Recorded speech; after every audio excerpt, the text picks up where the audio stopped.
A Toronto police officer has been killed in the line of duty. The flag-draped casket of Constable Mark Pinizzotto was loaded into the back of a hearse this afternoon for the drive from Sunnybrook Hospital to the office of the chief coroner. Dozens of first responders were on hand to welcome the officer's casket at the coroner's office, including members of multiple police services who stood on guard, saluting as the body of the 43-year-old Emergency Task Force Unit officer arrived. Good evening. It's the second time this week a police officer in this province has been killed in the line of duty. This time, the tragedy taking place here in our city. The 18-year veteran of the Toronto Police Service shot and killed early this morning.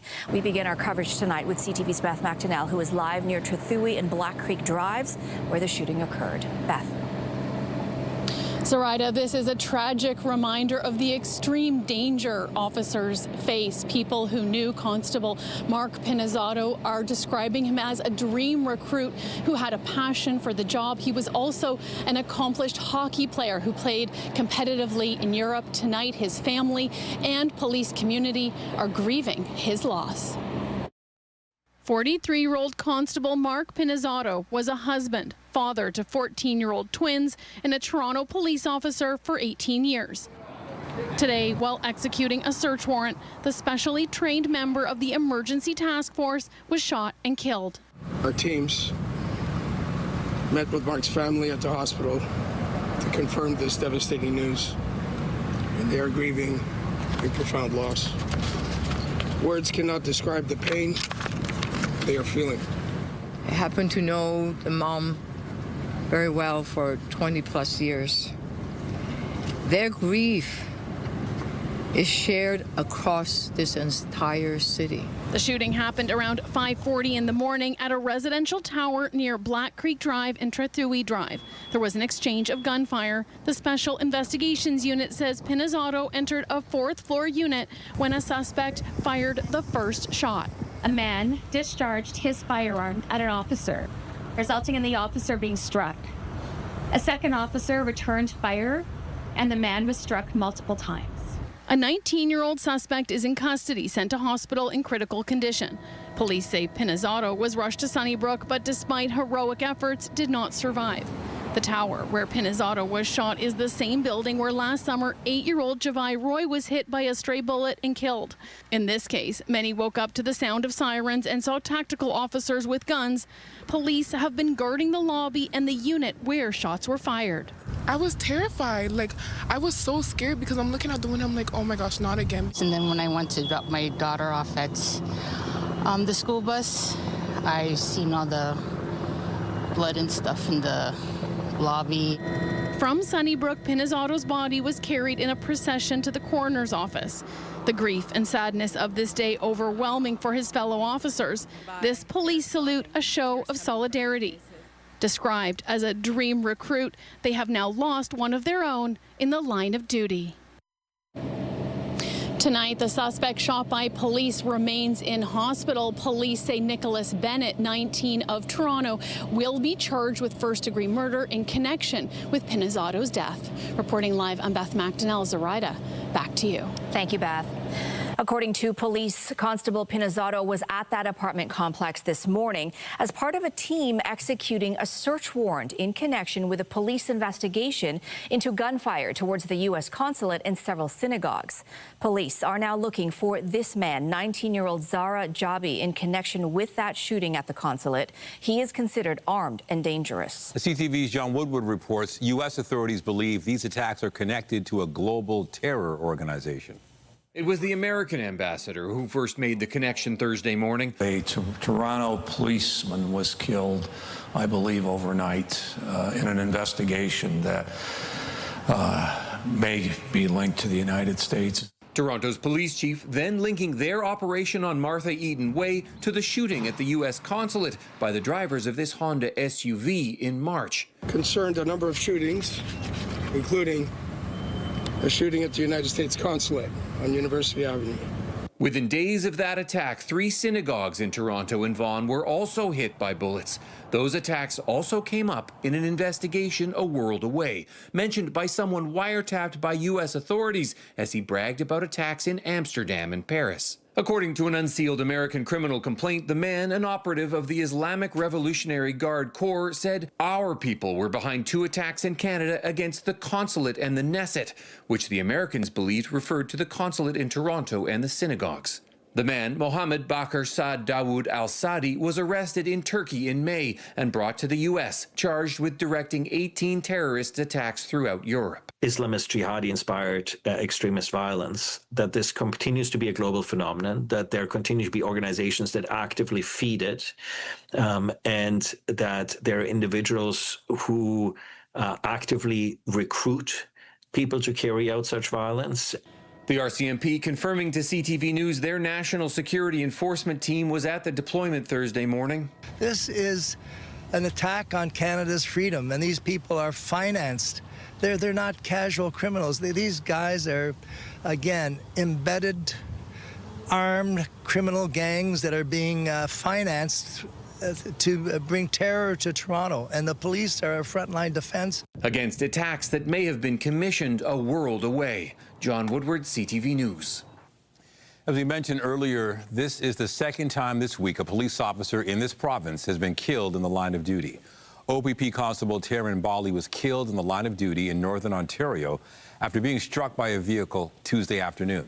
Officers were trying to stop a vehicle as part of an ongoing investigation when Constable Bali was struck. In that case, an 18-year-old has since been charged with first-degree murder. These brave officers serving, as I say, protecting our communities. We're in their debt forever. Our thoughts of the country mourn with their families, their loved ones, their fellow officers, their communities. I have been briefed on the circumstances. It's prudent to not share the details of that at this stage. Still ahead tonight, a major disconnect. The opening of the long-awaited Gordie Howe Bridge is delayed again because of unresolved issues. We explain later in the newscast.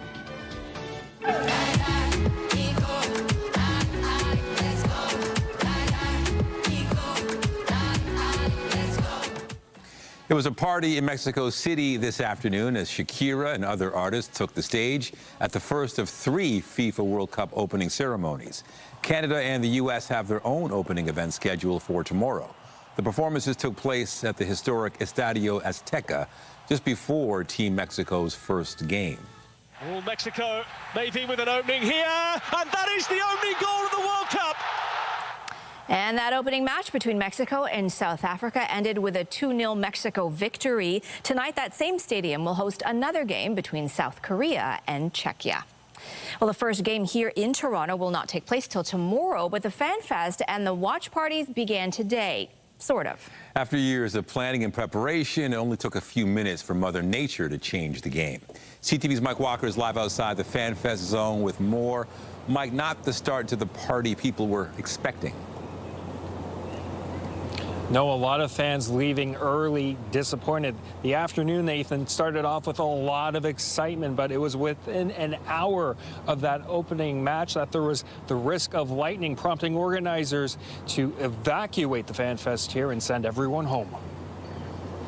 Mexico! Mexico! Thousands of fans coming together to celebrate the beautiful game. I'm happy. I love football. Up to 20,000 people from across the GTHA and the globe expected to attend the Fan Festival at Fort York in the Bentway. Went to Brazil to watch over there.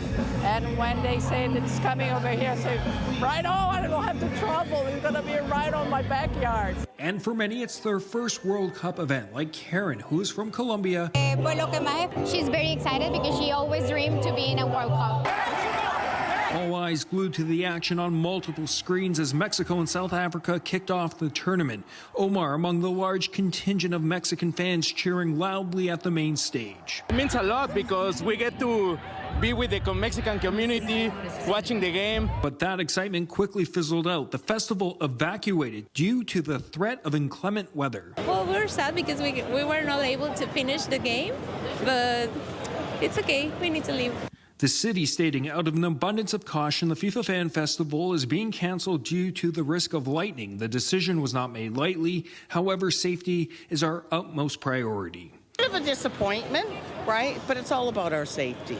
We didn't see anything. I mean, it's okay. It's for our own security, so it's okay. Disappointment among fans attending the largely free event. Some out hundreds of dollars after paying for premium tickets. When it's like a little rain and they just close it. We miss work and then just to come here and then they cancel. It just sucks. An event with years of planning and excitement cut short by the weather. Now, we're still seeing a lot of fans still show up unaware of the evacuation earlier this afternoon. There was a bit of rain here, but conditions have since improved. But the city has stated that FanFest will not reopen tonight. Reporting live, I'm Mike Walker. Zoraida, back to you. Thank you, Mike.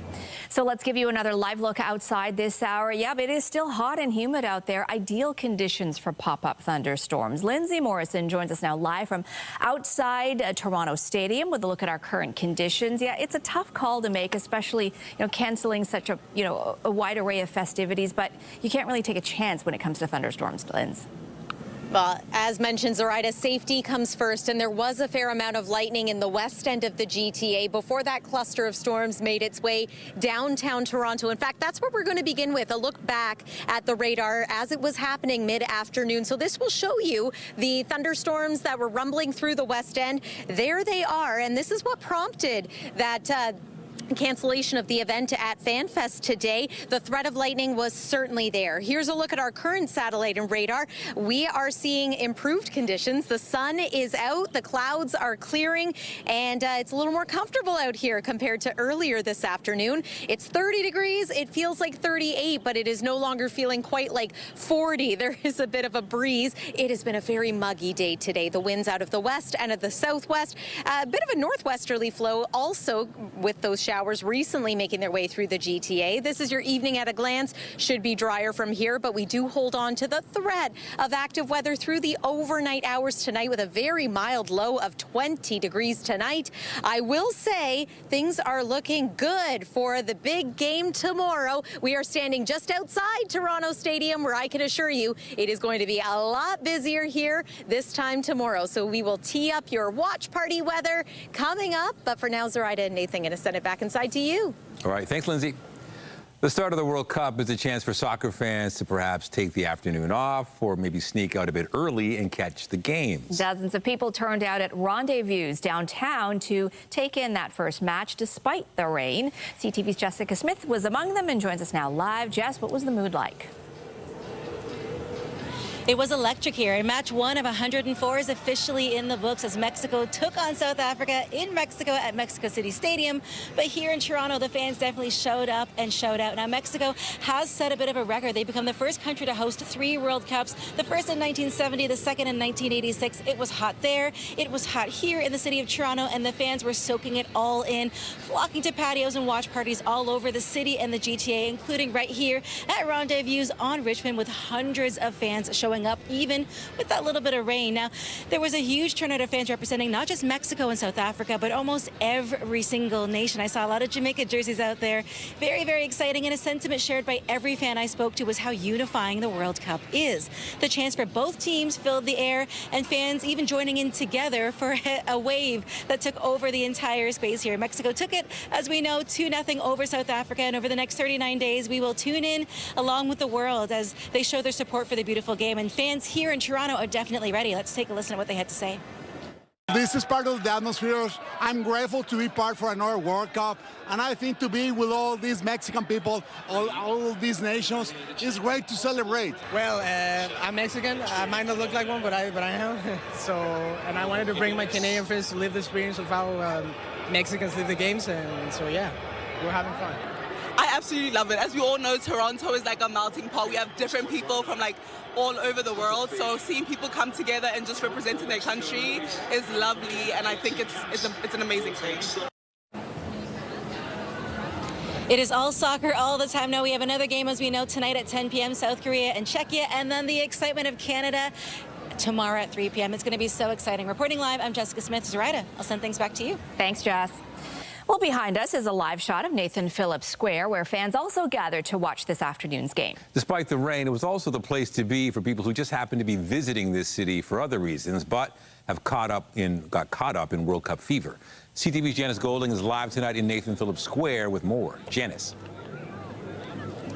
Hi, Nathan. Yes, we're live right now outside City Hall, where there is a lot of excitement going on. It's a little quieter than it was earlier this afternoon before the rain swept in, but there is still a lot of buzz. A Bosnian tour group made its way through Nathan Phillips Square this morning, checking out the iconic Toronto sign in front of City Hall while making exuberant predictions about tomorrow's game. We came here to win. You think you're going to beat the Canadians? That's it. What do you think your odds are tomorrow? Well, we are winning. There's no doubt, no hesitation in the response here. It's worthy to be here and to win. Yeah, but you're talking to a Canadian. You know, they're talking to a Canadian here where they keep telling that they're going to kill us, right? Of course. We're confident. A little friendly rivalry well before Toronto plays host to its first World Cup game tomorrow afternoon. It's funny, that group behind us here, they're all from Bosnia, and they said that they're going to take it tomorrow, hands down. What do you say to them? Oh, no, you know what? We got a game on our hands for sure. I'm just going to say 2-1 for the boys, you know. They're not going to disappoint us at home, so they got to do it. No chance. No chance. No chance. This is our house. Most Canadians clear on who they'll be rooting for, although this man who moved from Bosnia to Regina several years ago, not so sure. What is this? Well, probably tomorrow I'll maybe take both flags. Nathan Phillips Square is an official FIFA World Cup celebration zone, which is why fans flock to the site to check out some of the activities going on, bedecked in all the colors of the world. Huge. I'm a season ticket holder at one club. Toronto showcasing what we're famous for, our multiculturalism. I hope my team from my country win. It's Brazil. My girlfriend is Mexican, so that's why I'm supporting Mexico today. The Square is also broadcasting matches throughout the tournament, like today's game between Mexico and South Africa. Very excited. And Mexico's going to win, absolutely. We've met a lot of Mexicans here, so it seems like we're all celebrating today here too. They kick off to the World Cup's first match, drawing decent crowds despite the heat and the rain this afternoon. So some very happy fans here after Mexico's win. And there's going to be a lot more soccer action here tonight on the big screen behind us, with South Korea facing off against Czechia at 10 p.m. Reporting live, I'm Janice Golding. Now back to Zoraida. Thank you, Janice. Well, as the World Cup kicks off, the province has added 2 major ticket resale sites to its consumer watch list. SeatGeek and StubHub are now on the so-called consumer beware list. Back in March, the province said it would crack down on ticket resellers offering tickets for more than their original value. Last week, the financial penalty for repeat offenders rose to $25,000, with higher potential court-ordered fines. Both companies say the province has failed to provide enough clarity around how to comply with the new law. The Ministry of Public and Business Service Delivery says it's been working with the companies to help them do that. Also today, the Ford government shared an update on one of the most controversial parts of its plan to redevelop Ontario Place. Ontario taxpayers are set to spend $198 million on a new 5-story parking garage built by Canadian company Pomerleau Inc. The Auditor General found the province is obligated to provide parking in its deal with European company Therma, which is building a spa and water park at the reimagined destination. Tourism Minister Stan Cho said the garage will cost less than other potential designs and predicted it'll quickly generate tens of millions of dollars in annual revenue. Looking north of the city, police have released only limited details about an ongoing homicide investigation in Aurora. So far, we know that officers were called to a home near Wellington Street East and Walton Drive at about 2:45 yesterday afternoon. They say they found a man suffering from significant trauma injuries. 6 people were taken into custody. Police have not shared any other insights on the victim, how he was allegedly killed, or potential pending charges. They do say the incident appears to have been isolated. The search for answers continues. And staying in York Region, 2 18-year-old suspects are facing charges after a pride flag was burned at a Markham school. It's alleged the pair ripped the flag down from its holder at an unnamed school near Yonge and Clark Avenue. This was late Monday night. Now, they're accused of trying to set it on fire. Separ Abadar and Mahan Mohammed Radmard, both of Markham, face charges of mischief under $5,000. Police say the suspects are former students of the school. Investigators believe the incident was hate-motivated. In Toronto today, the Prime Minister announced a national food security strategy. It's intended to give Canadians more access to locally produced fruit, vegetables, and other fresh items at lower prices. The core is to move from reliance to resilience, because a country that can't feed itself or fuel itself or defend itself isn't truly sovereign. It's vulnerable to global shocks. It's vulnerable to supply chain disruptions. It's vulnerable to tariffs. So to protect our sovereignty and truly take control of our future, we have to take control of our food system. The plan is designed to change the way food is bought, sold, transported, and distributed, and that should better support farmers, small independent players, and consumers. The PM says the strategy is backed by more than $3 billion in investments over 10 years.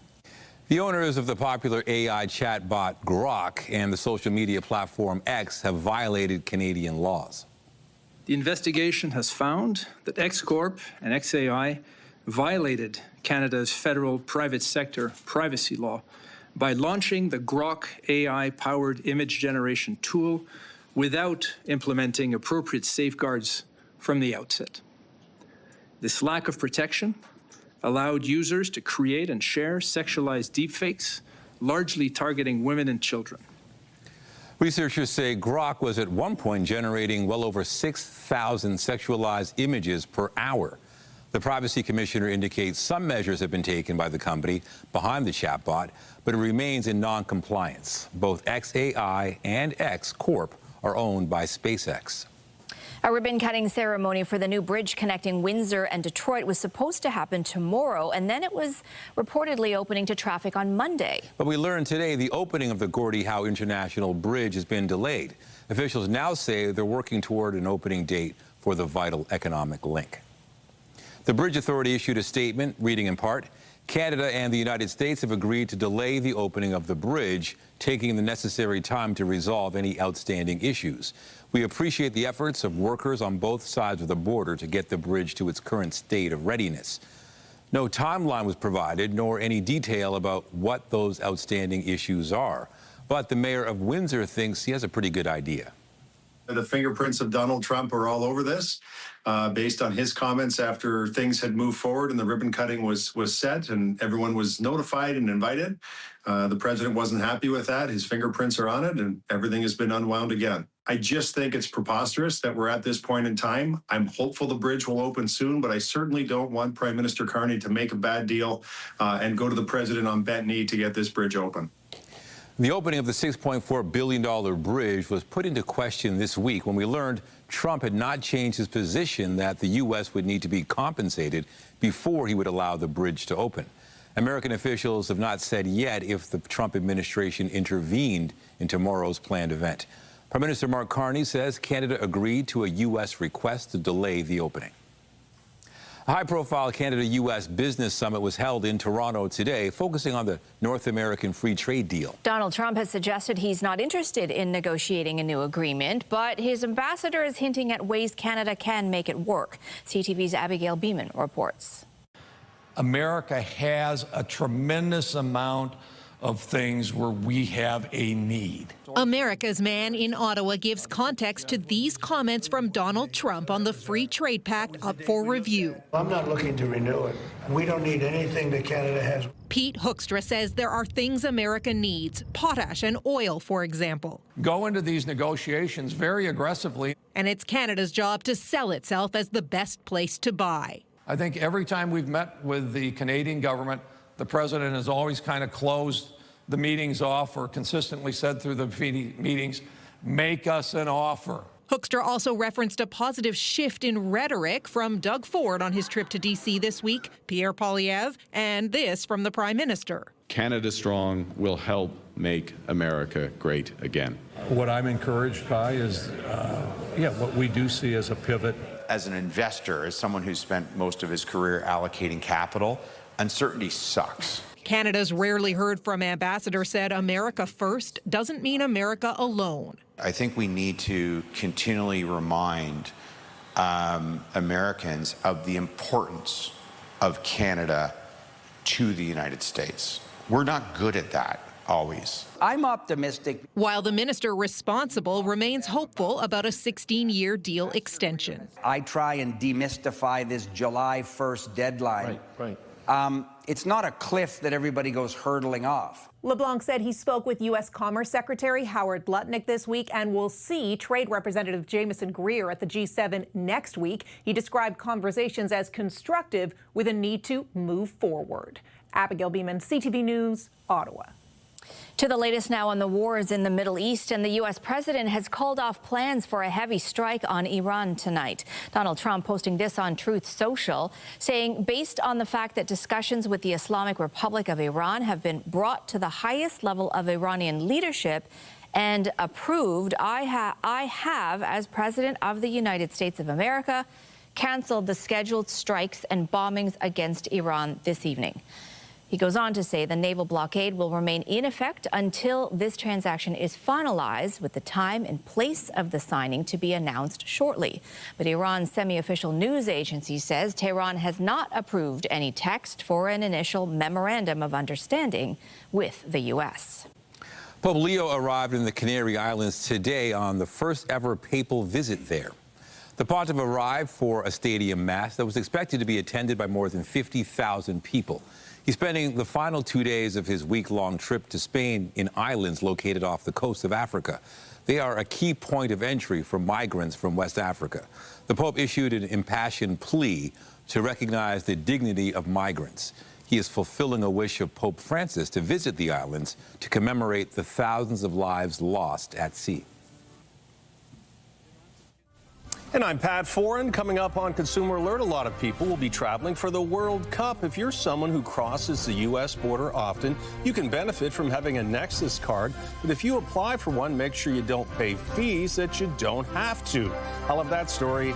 That's just ahead.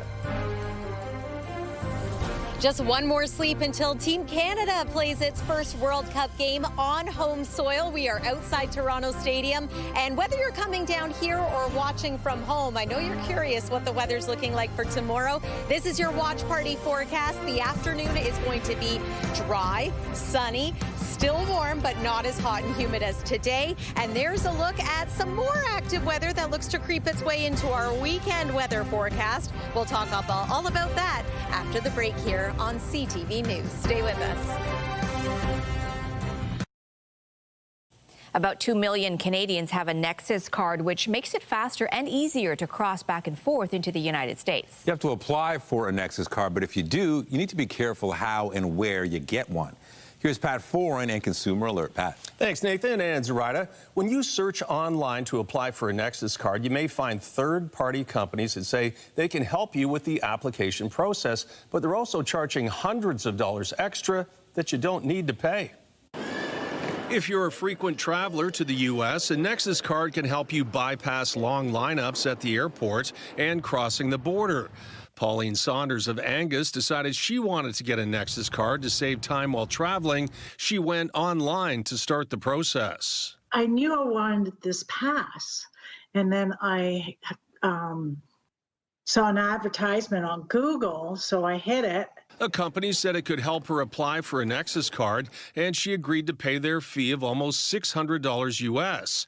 But months later, she had still not received a Nexus card, and she was told an additional payment of $120 US was required. I didn't want to pay another $120 because what else are they going to take from me? Saunders used the services of a third-party company called Nexus Pass Online, Inc. A spokesperson told CTV News, Nexus Pass Online is a private application assistance service. Our value is saving time, reducing mistakes, so the process is clear and stress-free. This fee covers document review and readiness for submission. It does not include the government's filing fee. The company said it needed Saunders to pay the additional $120 US to finish the application, which she declined. It's just not okay. I'm so angry and upset about it. The Canada Border Services Agency says using a third party will not speed up the process and could even cause delays or denials in getting a Nexus card. A spokesperson said you do not need a third party to complete your Nexus application. The fee for a 5-year Nexus membership is $120 US. You can go directly to the Government of Canada's website to apply, renew, or replace a Nexus card. Saunders says she's frustrated after paying more than $800 Canadian that she'll have to start the process all over again. And if you're applying for a Nexus card, a passport, or a pardon, there are companies that pop up in Google searches or on social media that claim they can help. They may not be illegal, just know you could end up paying hundreds of dollars extra. You don't need to. On your side, I'm Pat Foran. If you have a consumer story idea, email us at alert@ctv.ca. All right, looking at the forecast, it was a little bit muggy, and then for those that were hoping to enjoy themselves at those parties, things kind of changed, right? It is a hard call to make to have to cancel, festivities, right, Linz? But we always knew there was going to be the threat of thunderstorm activity, and it is so hot and muggy out there today. It has been one of those weeks, Zoraida and Nathan. We've had the threat of thunderstorms since about Tuesday, and they have been very on and off. And of course, FanFest is an outdoor event with so many people. I know so many were disappointed, but of course, safety does come first. Thunderstorms, weak ones anyway, have been part of our weather story today. The other big story, oh my goodness, the humidity. It has been feeling like 40 for a good portion of the day today. So let's begin there. We'll take a look at our current temperatures and Humidex values. It still feels like 38, but dare I say, as someone who has been outside all day long, 38 actually feels refreshing compared to earlier this afternoon. Tonight, this is uncomfortable for sleeping weather territory. 20 degrees for a low, still humid, feeling like 25. And we're going to hold on to the chance of a shower through the overnight hours. We'll show you that in detail in just a moment. But let's talk about tomorrow. It is a big day here in our city, here in our country. All eyes from the world on Toronto. And we are forecasting a daytime high of 29 degrees. Factor in that humidity, it'll feel like 32. Might be slightly cooler for communities outside of the GTA. And it is worth pointing out that we will have a front swinging through midday. That's what could bring us a quick shower early in the day, but it should also help cool us down a little bit, settle down some of that humidity that we've been dealing with the last couple of days for sure. There's a look at the active weather. It has moved stateside or out over Lake Ontario. As we progress through the rest of these evening hours, we do expect it to be dry in most areas. However, overnight, see those storms that continue to fire off in the U.S. They certainly have been weakening as they make their way toward us here in the lower Great Lakes, but we have to hold on to the possibility of some wet or stormy weather through the night tonight. So, for example, especially southwest Ontario, there's a risk for you. There's tomorrow morning around, say, 8:30 a.m. You can see some spotty showers, some cloud cover, maybe some fog as well. That burns off for the afternoon. 3 p.m. looks excellent. And then Saturday, it's going to be an unsettled weekend for parts of cottage country. We should be sunny and dry for Saturday, not so much the case on Sunday. It looks like we will get at least some rain, looking like the morning Sunday and possibly creeping into the afternoon. Your next 3 days for the RBC Canadian Open. Of course, there are 2 big sporting events happening in the GTA this weekend. Here's a look at what you can expect if you're going to head out to the links to cheer on your favorite active weather, and notice how the temperature cools starting Sunday and right through next week. Overall, it is going to be a little more comfortable for spending time outside, and we are looking fairly dry next week with next best chance of wet weather returning by about Thursday. We are live outside Toronto Stadium. The countdown is on, mere hours until Team Canada is going to be playing right here. This place is going to be absolutely packed. We're going to continue to help you prepare. More with your weather forecast coming up later, but I'll send it back inside to you, Nathan and Zoraida. All right, thanks, Lindsay. Also tonight, a beautiful story connected to the beautiful game. Team Canada star Richie Larea gets to know a 6-year-old fan who overcame a double lung transplant. The heartwarming story next. There is plenty of excitement for the World Cup inside the halls of the hospital for sick children. As health reporter Pauline Chan tells us, a recent visit by a Toronto soccer star made a world of difference for one young patient. Toronto FC's Richie Larea may be tough on the pitch, but with the kids, he's all fun and games. 6-year-old Elias has soccer in his bloodline, from his dad, a former pro, back to his grandmother. But a congenital heart condition known as TAP-VD meant the little boy has had numerous surgeries since birth. So it's one of the pulmonaries that the blood flow doesn't go fully to the heart, so it doesn't pump well. Last January, he had a double lung transplant.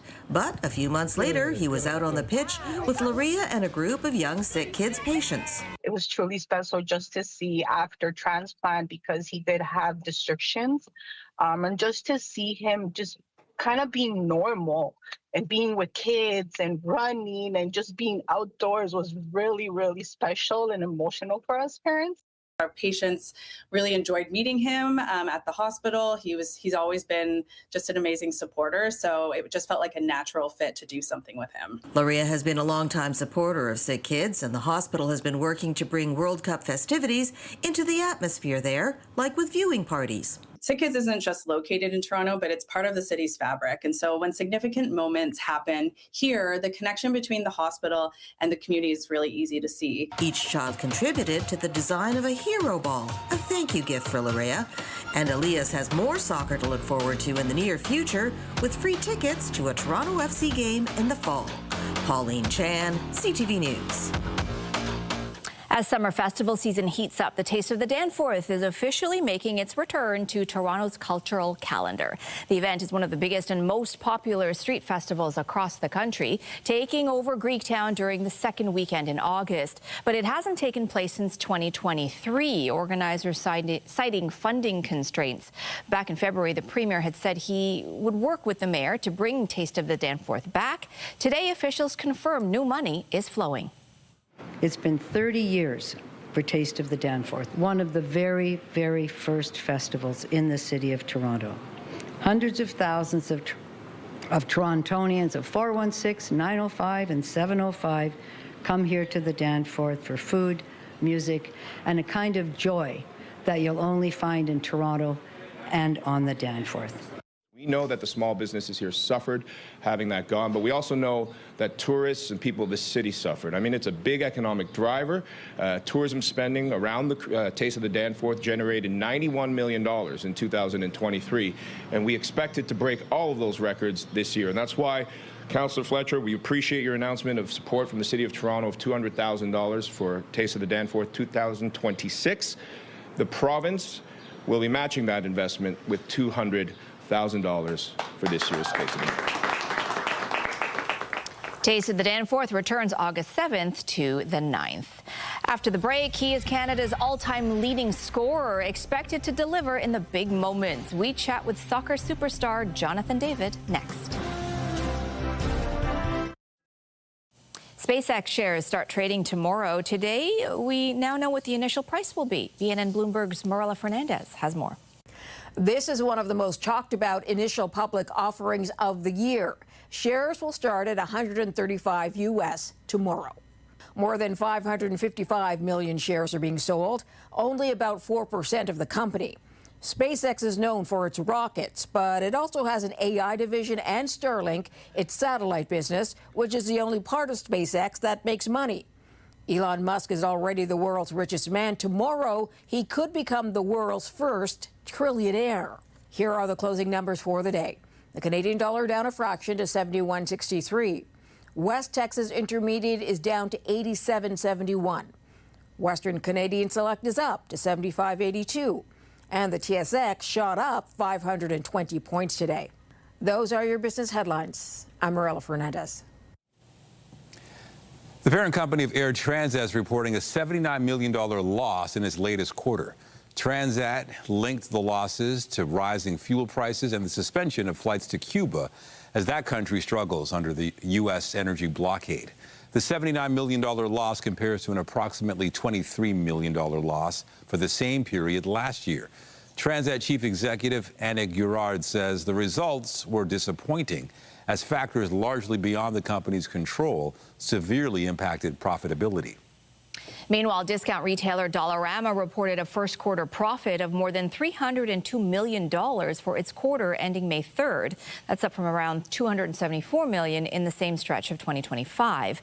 The company linking the growth to the opening of more store locations across Canada, higher sales at existing locations, and its recent entry into the Australian market. The Toronto Scepters have locked up one of their original members for another 3 years. Callie Flanagan has played in every Scepters game since the league began in 2024. The 30-year-old defender from Burlington, Massachusetts, also helped the U.S. win gold at the 2018 Olympics. Today's move makes Flanagan one of Toronto's 3 protected players for Phase 3 of the PWHL expansion process. The wait is almost over for Canada's first ever men's World Cup match on home soil, and the country will be looking to Jonathan David to deliver. He is Canada's all-time leading goal scorer, but is also part Haitian. CTV's chief anchor and senior editor Omar Sachedina sat down with David to talk about why he chose the Maple Leaf. David steps up and finishes coolly. Coolness personified from Jonathan David. Known as the Iceman for being so cool in big moments, Jonathan David is one of the most recognizable faces on Team Canada. That is perfection. And could be playing for a number of countries. But there's no question which one is at the top of his list. You have one of the most diverse backgrounds on this team, right? You were born in the U.S., you moved to Haiti when you were a baby, and then you moved to Canada, but you're also eligible to play for France. So why Canada? I think this is the country I feel the most attached to. You know, this is where I spent the most of my life. So for me, it was really a no-brainer, you know. I wanted to build something special with this country, you know, to build our own history. Currently with Italian giant Juventus, he was born in Brooklyn, moved to Haiti, and then to Ottawa at the age of 6, where he learned to embrace his new home, but never forgetting his roots, and holding on to both on the pitch and off. And my personality is Haitian, you know, the way I act is Haitian, so it's normal that I keep this connection over there. I think it's a part of me that could never go away. So of course, we all know the situation is hard over there, but the people will always keep faith because, you know, they believe in God and they believe that today will be tomorrow will be a better day than today, so. That faith has also got him through devastating personal adversity. His mom, Rose, died of cancer. You lost her so young. I did, yeah, 19, but now I'm 26, you know, I think back and I say, I'm lucky to even to have had her for 19 years because I know some people don't grow up with dads or mom or loses them even earlier than me, so I'm grateful for the time I had with her. In an emotional moment, he held the flower bearing her name on the field in tribute. What kind of impact did she have on your life and on you as a soccer player? On my life, everything, you know. I grew up with my mom. For me, she was like my best friend. Told her everything. We spent a lot of time together. So yeah, about football, for her, it was always school first, you know. So if I didn't do my homework, I didn't do what I had to do, you're not going to practice, you know. The focus clearly paid off. He set his sights on playing in Europe, winning the Golden Boot for the Belgian club Ghent. That led to a record-setting transfer to the French club Lille in 2020, where he won the title in his first season and became a goal-scoring machine. Always returning to play for Canada, where he became its all-time leading goal scorer. He cannot stop scoring goals! A streak he hopes to build on in his second straight World Cup in a matter of days. To welcome, you know, the biggest sporting event in the world in our country, you know, playing in front of our friends and family, I think it's a moment that can't be replicated. Omar Sachedina, CTV News, Toronto. Believe it or not, it's already been 2 months since the crew of NASA's Artemis II splashed down back on Earth. The Ontario Science Centre hosting a discussion with the sole Canadian astronaut on that lunar flight, Jeremy Hansen. Canadians and space enthusiasts around the world got to know Hansen as he carried out the mission alongside 3 U.S. astronauts. The 50-year-old London native made history as the first Canadian to travel around the moon. The Artemis crew also traveling farthest from the Earth, breaking Apollo 13's distance record. A little bit of disbelief to see it in the three-dimensionality of it all. Of course, we've all seen the images, and they're beautiful, and they capture it. But when you're out there in deep space and you're looking back at this planet, there's a three-dimensionality to it that I can't describe other than to say, like, I could see that there were stars in the galaxy that were closer and further, and I was just among them. And that was an incredible perspective. And the tininess of the Earth. It made me feel very small as a human, an individual, insignificant, but very powerful to be able to witness that as a human race, a human species. Tickets to tonight's event at the Elgin Theatre were snapped up quickly. Let's check in with Lindsay for one last look at the forecast. Lindsay. Nathan, Zoraida, the sun is shining out here. It is a nice evening. It is still warm. We'll take one more look at the satellite and radar to show you that the active weather, for the most part, has moved out of the GTA, which is great news if you're hoping to venture back outside. Now, tomorrow morning, this is where we have our best chance of seeing some clouds, some fog, and maybe a passing shower. But a reminder that by tomorrow afternoon, we expect sunshine. It's still going to be hot and humid, but not as oppressively so as it was today. Great news for that World Cup game we're all looking forward to. It's going to be happening right here at Toronto Stadium. That's your look at the 7-day forecast. We have so much great coverage coming for you over the next couple of weeks here on CTV News. Go Canada, indeed. Nathan and Zoraida, I'm going to send it back inside to you. Thank you, Lindsay. And be sure to join Omar Sachedina tonight at 11 for CTV National News. And I'll have your next local newscast at 11:30. Meantime, our coverage continues anytime on CP24 and at ctvnewstoronto.ca. For Lindsay Morrison and all of us here at CTV News, thanks for watching. Have a good night. We'll see you at 11:30.